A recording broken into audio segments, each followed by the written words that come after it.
स्वागत है आपका मेरे चैनल वंदना रानी प्रभु कृपा पर। आज हम करेंगे कार्तिक महात्म्य के 35वें अध्याय की कथा।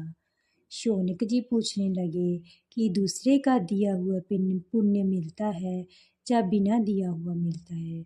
सूर्य जी कहने लगे कि बिना दिए हुए भी मनुष्य को पाप और पुण्य दोनों मिलते हैं। सतयुग में एक के पाप और पुण्य कर्म करने से सारे देश को पाप और पुण्य मिलता है। त्रेता में ग्राम को, द्वापर में कुल को, परंतु कलयुग में केवल करने वाले को ही पाप और पुण्य मिलता है। एक पात्र में भोजन करने वाले को पाप पुण्य का आधा भाग दूसरे की निंदा करने, सुनने या मन में चिंता करने से पाप मिलता है। एक पंक्ति में बैठकर भोजन करने वालों के बीच में से जो निकल जाता है वह छठे अंश के पाप को पाता है। संध्या समय सोने या बोलने से पुण्य का छठा अंश चला जाता है। दूसरे का द्रव्य चुराकर दान करने वाले को पाप मिलता है और द्रव्य वाले को फल मिलता है। ऋण दिए मरने वाले का पुण्य धन के अनुसार धनी को मिलता है। उपदेश और सहायता देने वाला पाप पुण्य का छठा अंश पाता है। प्रजा का छठा अंश राजा पाता है। शिष्य के गुरु, पिता के पुत्र, स्त्री के पति भी छठा अंश पाते हैं। पति के चित्त के अनुसार धर्म करने वाली स्त्री पति का आधा पुण्य पाती है। इस प्रकार बिना दिए हुए पाप पुण्य भी मिलते हैं। इसके अनुसार एक अत्यंत पुण्य देने वाला इतिहास सुनो। पूर्व काल में उज्जैनी नाम की नगरी में ब्रह्म कर्म में भ्रष्ट पापी, दुष्ट बुद्धि, रस केवल और खाल बेचने वाला, झूठा जुआ खेलने वाला, मदिरा पीने वाला तथा वैश्यगामी धनेश्वर ब्राह्मण रहता था। वह क्रय विक्रय के लिए देश विदेश घूमता फिरता महिष्मती को नगरी में गया।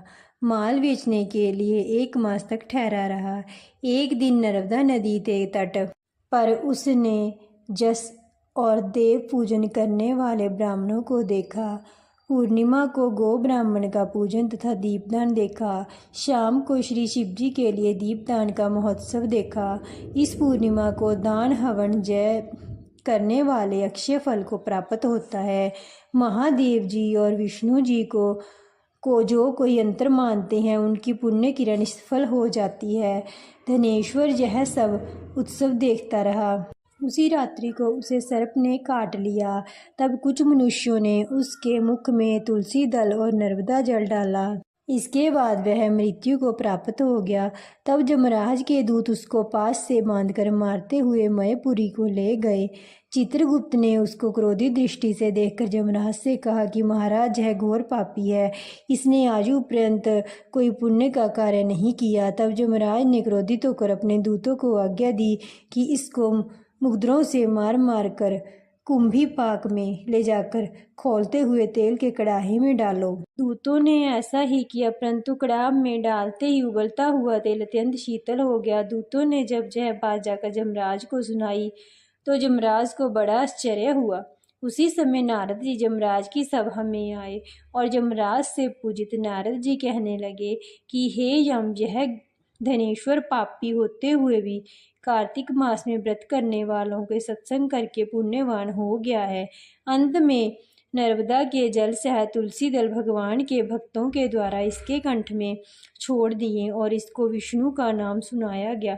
इसके लिए इसके सब पाप क्षय हो गए। इतना कहकर नारद जी तो ब्रह्मलोक को चले गए और धनेश्वर कुबेर का अनुगामी धन यज्ञ हुआ, जिसके नाम से अयोध्या में भगवान गदाधर ने तीर्थ किया।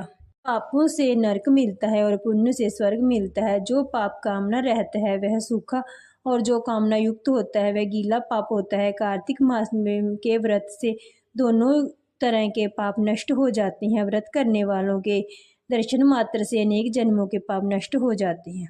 35वां अध्याय संपूर्ण। अगर आपको कथा अच्छी लगी तो प्लीज़ वीडियो को लाइक शेयर कमेंट करने, साथ में चैनल को सब्सक्राइब करके बेल आइकन को प्रेस कर दीजिए ताकि आपको मेरी आने वाली सभी वीडियो को नोटिफिकेशन टाइम पर मिलता रहे। राधे राधे।